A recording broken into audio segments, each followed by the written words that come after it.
Oh man, look, I don't want to say it's about time, but it's about damn time. Megamind finally has a sequel. Oh yeah, baby. One of the most underrated and underappreciated movies in all of DreamWorks' library, and it's finally getting the respect it deserves. Hey, a little late to the field, but it's better than never, right? I mean, if Puss in Boots: The Last Wish showed us anything, it's that good things come to those who wait. Like that Fireflight song that everyone forgot about. So, let's plop our asses down and get with it, shall we? Oh my god! What is this? What the actual fuck is this? You gotta be fucking kidding me. Megamind? More like, are you out of your fucking Megamind? What is this? So yeah, Megamind 2 is an embarrassment to humanity. It fails in virtually every single way and is basically what the Nine Realms would have been if it was made into a movie.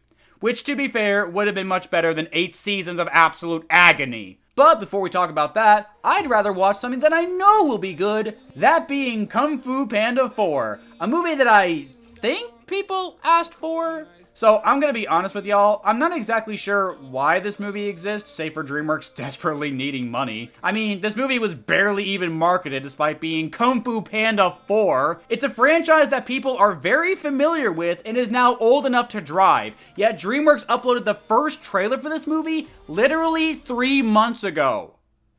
Why? Why are animation studios nowadays, save for Illumination of all people, so damn incompetent when it comes to marketing their movies? Like, you guys realize that in order for these movies to succeed, you need people to know that they're coming out. Compare this to The Wild Robot, which just had a trailer drop recently, and this movie's coming out in 6 months. You see, that's more like it. A 6-month window for the first trailer should be the requirement. Not whatever this shit is. Now, with all that being said, though, it's Kung Fu Panda! I mean, it's literal peak DreamWorks. The first 2 movies are in the top 10 of the studio easily, and even the third one, which is still a really good movie by the way, cracks the top 15. There's just something so magical and charming about Kung Fu Panda that nobody saw coming, but also is tantamount to the first film's message of not judging a book by its cover. And yeah, everybody loves it, including myself. I even wanted to make a video about Kung Fu Panda 2, which if you ask me, is the best one. It just does everything that a sequel should seek out to do, and it did it perfectly.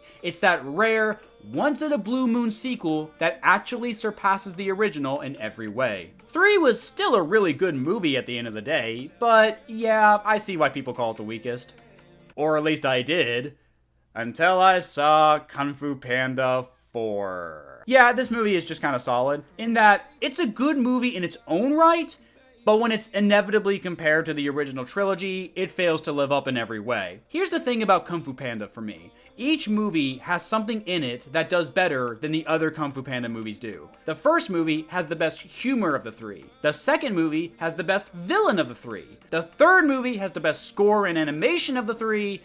And the fourth movie has none of those things. Now, keep in mind, that doesn't mean anything is really bad in it. The animation, the fight scenes, the score, it's all still really good and well done. The movie actually experiments with these cool styles and camera angles that the others don't do, but even with that, they just don't compare to the awesomeness that was the previous movies. Not the humor, not the action, and especially not the villain. The Chameleon is honestly kind of lame as a villain. Her design is cool and Viola Davis fits the character well, but her motivation makes zero sense. Apparently she wanted to learn Kung Fu as a kid, but because she's a chameleon and she's small, no Kung Fu master would ever take her, which just left me wondering, huh?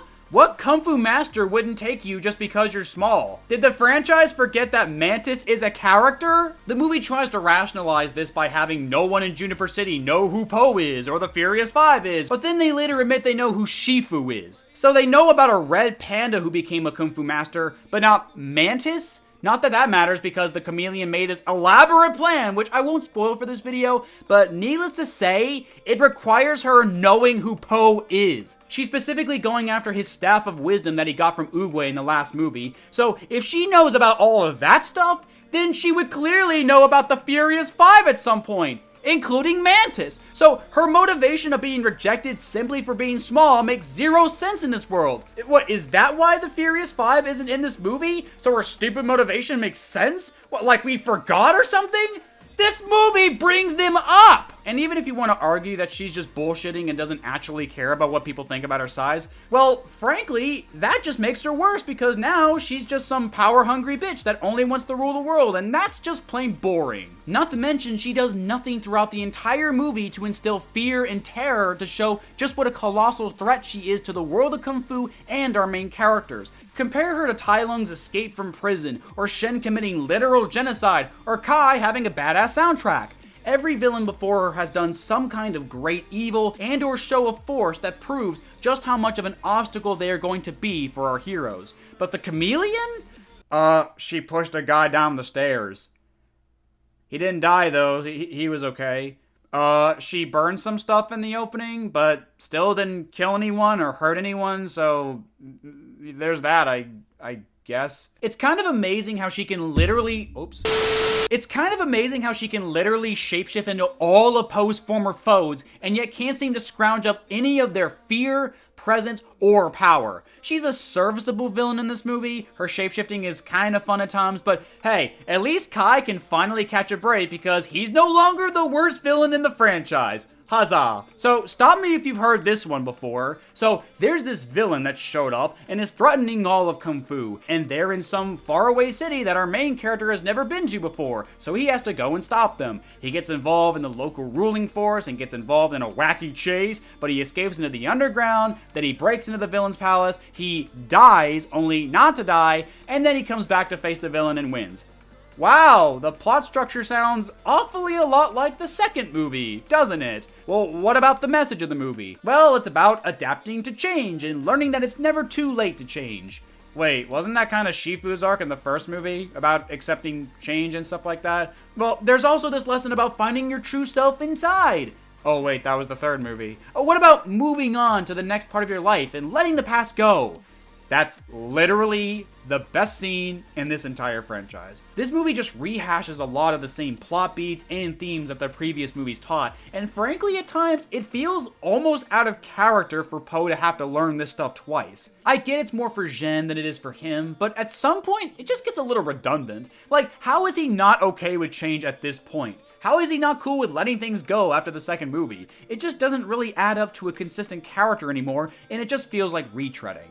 Speaking of Zhen, she's voiced by Awkwafina! Oh joy, oh joy. So she's not awful in this movie, but I cannot for the life of me take any of her emotional moments seriously. It's her voice, guys. I just cannot take it seriously for 2 seconds. She just doesn't convey that emotion well in her performance at all, and as a result, any quote-unquote hard-hitting moments with her just fall so flat. If you ask me, they should have casted Michaela Dietz as Zhen instead. She played Amethyst in Steven Universe and is just a far more talented voice actress who could really nail those emotional beats while also not sounding annoying all the time. Look, to be fair, Awkwafina's not awful in this role. She's certainly better here than she was in Raya and the Last Dragon and Scuttlebutt the movie, but I just can't help but wonder how this woman has the greatest agent in all of Hollywood history because I have no idea how this woman keeps getting work. I know this video's been pretty negative up to this point, like, wow, Razor, you must really hate this movie. It's not that. It's just that when you're a part of such a grand franchise like Kung Fu Panda, anything below an 8 out of 10 just isn't gonna cut it. It's not all worthless though. I like this band of criminals that live under Juniper City. I like how they're all just so unbelievably committed to evil and terrorism. They're pretty funny. I like the subplot of Poe's dad's looking for him. It almost made me wish the whole movie was about them. I don't know. On its own merits, it's a perfectly solid movie. It's well animated, it's funny, it's got great action,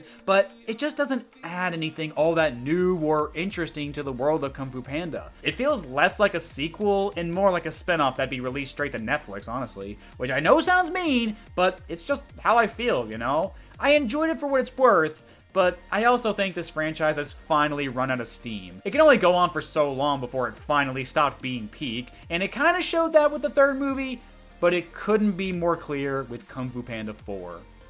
So, with all that being said, the Wild Robot looks fucking incredible. The animation looks amazing, and it's being made by Chris Sanders and Dean Dubois, who are finally back together, baby! Let's fucking go! But yeah, Kung Fu Panda 4 was solid, I guess. Go watch it if you want. I can't wait to leave this town, 'cause lately I've been feeling down. The cold nights just don't feel the same. Oh